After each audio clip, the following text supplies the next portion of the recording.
matin ni komiti mar thek owacho ni gidhi tieko tijegi kachop tarik 22 mar dweni. Komiti no masani koro choko paro ewi duoko piny nengo mar ngima ni gigeno ni jolony magitiyo godo dhi tayogi maber nyaka giko twak. Jakom komiti no Kalonzo Musyoka kod Kimani Ichung'wah wacho ni report margi to mogik ibiro chwal ne jatend piny Kenya William Ruto kod ogaye mar Azimio Raila Odinga kapok ochwal e od bura giko dweni.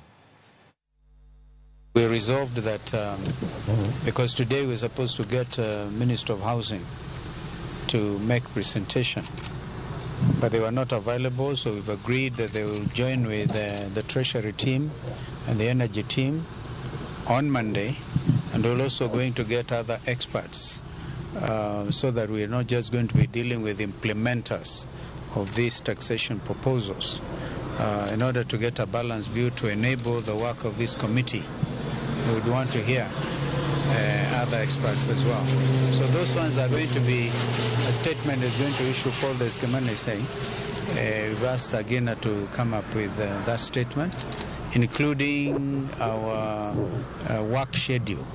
We propose to complete our work by the 22nd.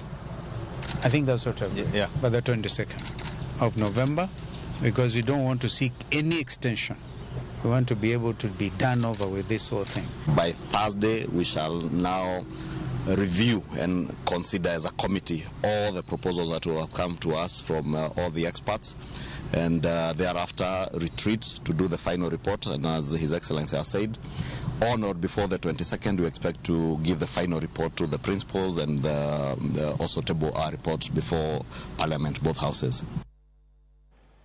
Jopinyo golo paro mopogore opogore